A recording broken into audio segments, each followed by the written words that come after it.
Kol Haloyim, Yahweh Bahashem, Yahushua Bahashem, or HaKadosh. Double honors to the elders and apostles of Great Millstone. I am Brother Ainaba Ban Yahweh Ban Yasharala.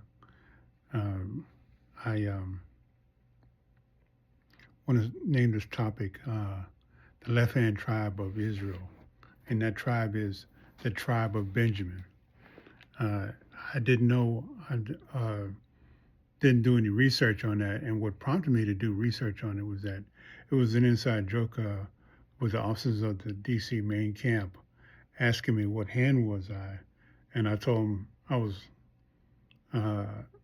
majority of the time I was left-handed, but eventually I became ambidextrous.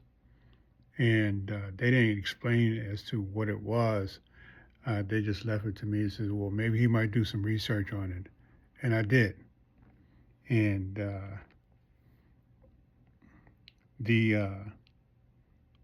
most of the fighters that in the ancient texts say that Benjamin was the one that you call on when you want accuracy and in arrows and slingers, rock slingers, ball bearing slingers, and anything that you can sling. Rock slingers were very popular. It's almost like having an AK-47, I would imagine. But the more accurate you were, that would define the fact that you could be a Benjamin. And Benjamin was quite accurate in it. And it says so in Judges 3, verse 12 through 30. And it says, and the children of Israel did evil again in the sight of the Lord, Yahweh Bahashem Yahushai. And Yahweh Bahashem Yahushai strengthened Eglon, the king of Moab, against Israel, because they had done evil in the sight of Yahweh Yahushai. And he gathered unto the children of Ammon and Amalek, and went to smote Israel, and possessed the city of palm trees. So the children of Israel served Eglon, the king of Moab, 18 years. But when the children of Israel cried unto Yahweh Yahushai, the power of our Lord raised them up a deliverer. His name was Ehud, the son of Gera, a Benjamite, a man left-handed. And by him the children of Israel sent present unto Eglon, the king of Moab. But Ehud made a dagger which had two edges of 1 cubit length. Today's term of cubit length is basically 18 inches from the width of your forearm to the tip of your hand to the forearm, which is called how you do the measurement. And I will go on to say, and he girded under his raiment upon his right thigh. And he brought the present unto Eglon, the king of Moab, and Eglon was a very fat man.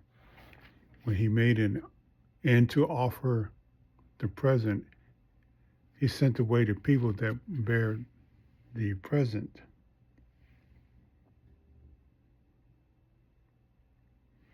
But him himself turned again against the quarrels that were by Gilgad, and said, I have a secret errand unto thee, O king, who said, keep silence.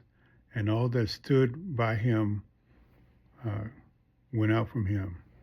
And Ehud came into him, and he was sitting in a summer parlor, which he had for himself alone. And Ehud said, I have a message from Yahweh Yahushai unto thee. And he rose up out of the seat, and Ehud put forth his left hand and took out the dagger from his right thigh and thrust it into his belly. And the half of went in and after the blade, and a fat closed upon the blade, so that he could not draw the dagger out from his belly, and the dirt came out, basically waste.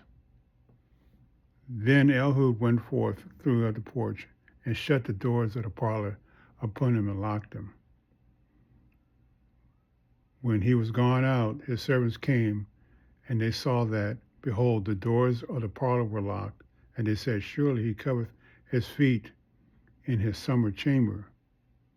And they tarried, Salaki, and they tarried until they were ashamed. And behold, he opened the door, not the doors of the parlor. Therefore they took a key and opened it. And behold, their Lord was fallen from dead on the earth.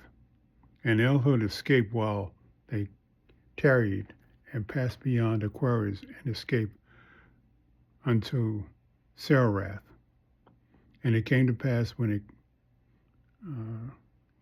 he come, that he blew a trumpet in the mountain of Ephraim, and the children of Israel went down with him from the mount, and he before them. And he said unto them, follow after me, for Yahweh or Yahweh Shai had delivered his energy, Salakia, the enemies from the Moabites into your hand. And they went down after him and took the fords of Jordan towards Moab, and suffered not a man to pass over. And they slew Moab at the time about 10,000 men, all lusty and all men of valor, and there escaped not a man. So Moab was subdued that day under the hand of Israel, and the land that had fourscore, and the land had rest 80 years. This is a stunning tale, that the fact that the Benjamite tribe trained their children from the ground up how to fight left-handed. And then there was a point in time where they began to use both hands, left and right, in serious battle. And of course, David called upon the Benjamites when he wanted to take Hebron.